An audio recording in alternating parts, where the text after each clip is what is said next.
Hi everyone, I'm Liz. Welcome to the moles revision video. This video is great for AS and A2 students, and I've put together some resources for this video. These are mixed past paper questions on the topic of moles, which are free and available for you to download from the link below and work through either with me, we can do it together in the video, or if you feel more confident, you can have a go at these by yourselves, pause the video here, and then join me and we'll go through them together after that.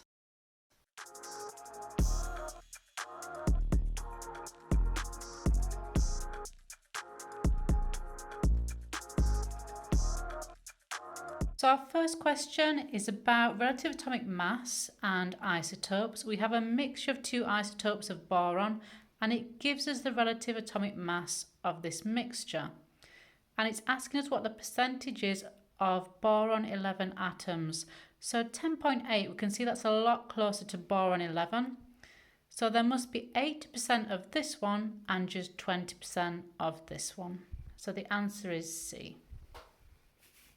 Question number 2, this isn't about moles, it's about redox. It just sneaked its way in, so I'll skip over that one for now. Number 3 is about number of particles. So that's this equation here. Moles equals number of particles over Avogadro's constant. So we need to rearrange that equation to find number of particles. We're going to times our moles by the Avogadro constant. Then we need to times our answer by 6 because there's 6 hydrogen atoms in ethanol. And we get this number, which is B.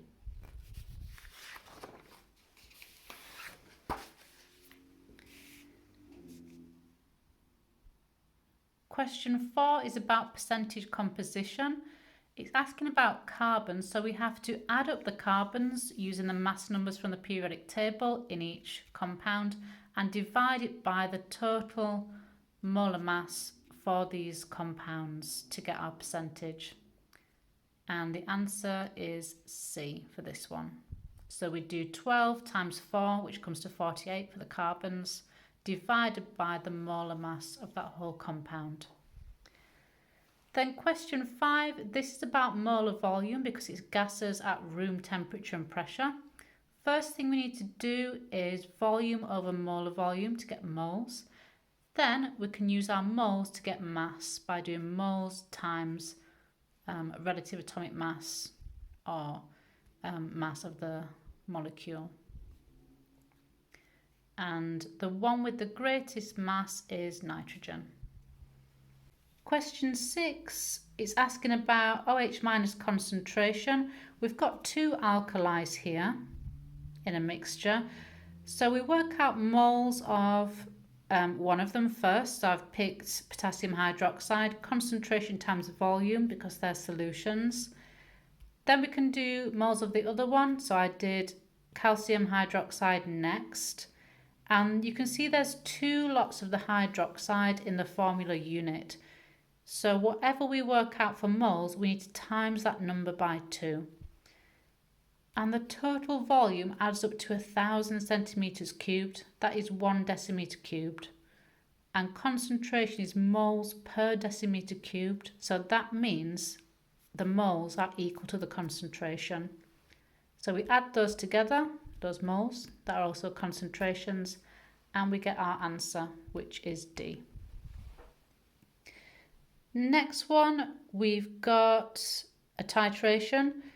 So it's asking us the concentration of the acid. First thing we do is get moles of the alkali because we've got 2 bits of information about that. We've got concentration and volume. We can work out moles. Next, we need to write the balanced equation to get the ratios. This is how we work out the moles of the acid. We've got twice as much of the acid compared to the alkali. So to get the moles of the acid, we times the moles of the alkali by 2.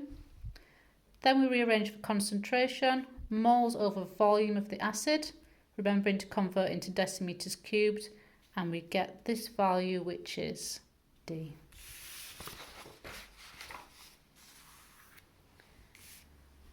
So our next one, this is quite tricky. So to get this kind of formula, we've got a 3+ ion and a 2- ion. So I've done a balanced equation here. Next, I've looked at the information from the question and worked out moles of oxygen. So mass over the mass of an oxygen molecule. Now we've got a 4:3 ratio of this unknown thing to oxygen. So I've worked out the moles of X from this ratio, from this balanced equation, which I got from the formula. And I got moles of X to be 0.016. Next, I did relative atomic mass, which is mass over moles. It came out as 50, and that is closest to titanium from this list. So this next question says phosphoric acid is a tribasic acid. That means that this acid has 3 acidic protons. So we need to write a balanced equation to do this one.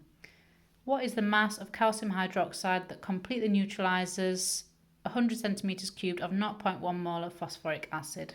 So it's a titration question. First thing, we can work out moles of the acid. It's a solution, so concentration times volume. Then we use the ratios to get the moles of the alkali. And then finally we can work out the mass of the alkali needed to neutralize that acid by doing moles that we worked out from the ratio times the molar mass of this calcium hydroxide.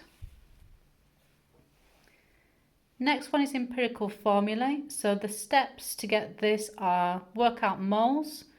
We can treat these percentages like masses in grams, so mass over mass number. Then we divide by the smallest value, which is this one for oxygen. So we divide all these by the answer for oxygen, and we get a whole number ratio 2:5:1. So the answer is D.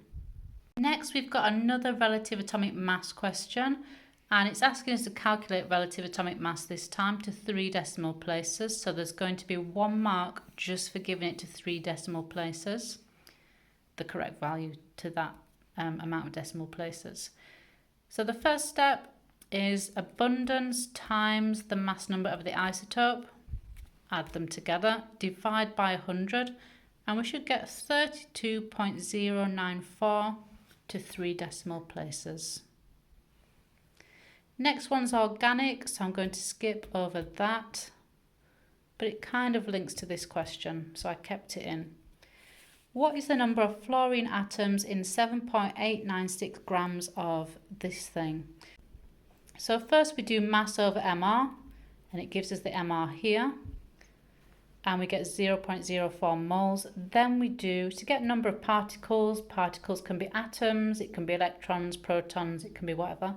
We do moles times Avogadro's number, and because there's 3 fluorine atoms in this, we have to times our answer by 3. Now you might get slightly different answers depending if you rounded the Avogadro constant or not, but both of these are acceptable. So next one is asking about concentration of hydroxide ions, and we have a mass this time. So we're going to do moles is mass over MR, using that mass. The MR, that's going to be of the barium hydroxide. Once we've got moles, we can get concentration using this volume, converting that into decimeters cubed. And notice there's 2 OH minuses, 2 hydroxide ions per formula unit. That means we need to double our answer. So 0.454 moles per decimeter cubed. The next one gives us quite a bit of spiel, but it's just asking what does concordant mean. So that is titers that are within 0.1 centimeters cubed of each other. Or the mark scheme does allow 0.05 centimeters cubed.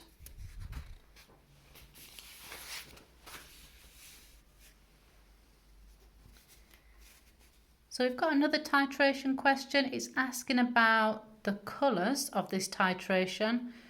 So we've got an acid in the conical flask, and it says phenolphthalein is colourless in acid. We've got an alkali in the burette, and phenolphthalein is pink in alkali. So the colour change at the end point will go from colourless to pink. Then we just subtract these to get our titers. It asks us why the student carries out a trial. So we do that so we can estimate the titer. We want to get a rough idea of when to close that tap. We do that first one quickly to get our rough idea, and then we do the rest more carefully. Then it asks us to calculate the mean titer, so we need to select the concordant ones. That's these. These are within 0.1 of each other.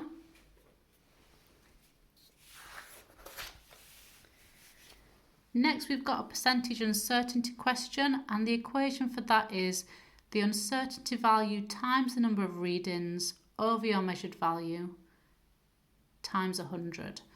So we've got the uncertainty for a burette to be this. We do 2 readings per titration. So for example, titration number 1, we do the initial and final. So we double that to get 0.1 over the value for this titration. So the titer was 18.05 times 100, 0.55%. Now in this question, we need to use the information that's over here. First step is moles of sodium hydroxide, concentration times volume, because we've got a solution. Then we can get moles of acid using the balanced equation and the ratio from that. So we can see we've got twice as much sodium hydroxide compared to this. So the moles of acid we've just worked out, that's in 25 centimetres cubed, which is what we used in each titration. But if we look at the method, we originally made that acidic solution up to 250 in a volumetric flask. So we need to scale our moles of acid up to that value. Then we need to work out the molecular mass of the acid. So we do mass over moles. We get 132. So we've got the MR of the acid that we've just worked out. Now if we look at the structure, these 2 carboxylic acid groups, we can, using our periodic table, add those up using the mass numbers. We get 90. That'll leave us with this CH2N that we can find out.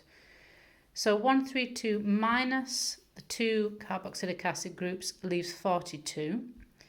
CH2, that adds to 14. So I'm going to do 42 over 14 to find how many CH2s I've got, and that will give me N.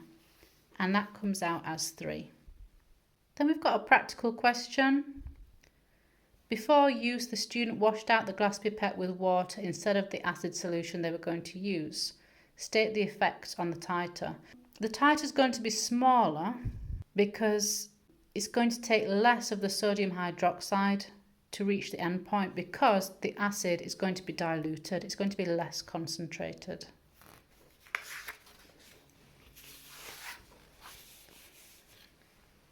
Next one, another practical one. So this is why we do PAGs and things, because we get a lot of exam questions that are quite similar to the PAGs.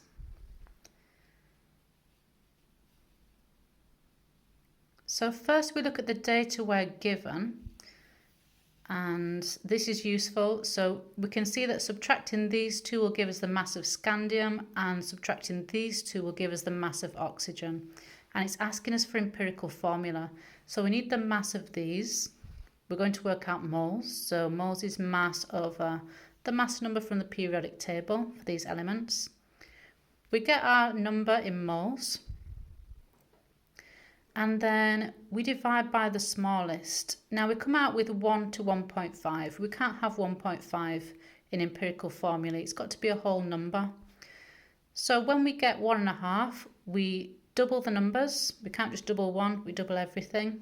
And then we come out with a 2 and a 3. So the answer is SC2O3. And if we had an example where we doubled it and it didn't give us whole numbers, then we would triple it. And then hopefully that would give us whole numbers. So the student was unsure all the scandium had reacted. Suggest one modification the student could make to their method to be confident that it's reacted.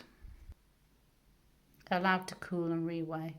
So the student could keep weighing until the mass was constant. So take repeat mass balance readings until we get to a constant mass.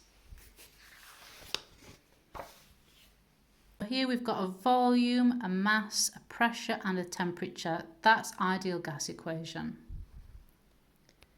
So I've written down the ideal gas equation and it's asking for molar mass. So that means we need to rearrange in terms of N, which is moles.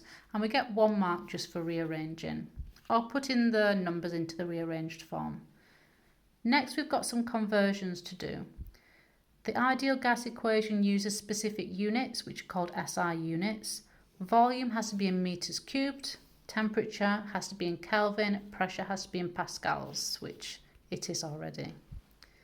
So next we plug our numbers in and we get 52.81 moles. That's quite a big value for moles, but we have a big value for mass, so that makes sense. Next we do MR, so MR is mass over moles, and we come out with 32. It's asking us about the identity of the gas. Gases can be diatomic, so oxygen. Another practical question. We've got some data here that we're going to use to get masses again, just like the one before. We need to get the mass of carbon dioxide because we're going to calculate moles of it. So if we look here, if we subtract these, we can get the mass of carbon dioxide and then divide it by its molecular mass to get moles. Then here it's asking us to calculate the molar mass of this. So we do mass over moles. This time the mass we're using is these, because this gives us the mass of the salt. Over the moles we've just worked out, we get this value, and that is close to rubidium.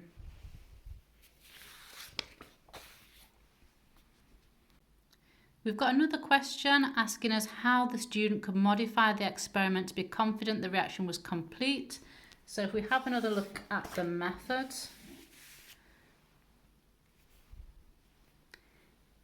it's the same one again. So reweigh until you reach a constant mass. Then the student finds out that carbon dioxide is slightly soluble in water. State and explain how the solubility of CO2 would affect the calculated molar mass of the salt. So the mass of CO2 recorded will be smaller because some of it's dissolved in the water. And that means that the molar mass of the salt that's calculated would be larger than it actually should be.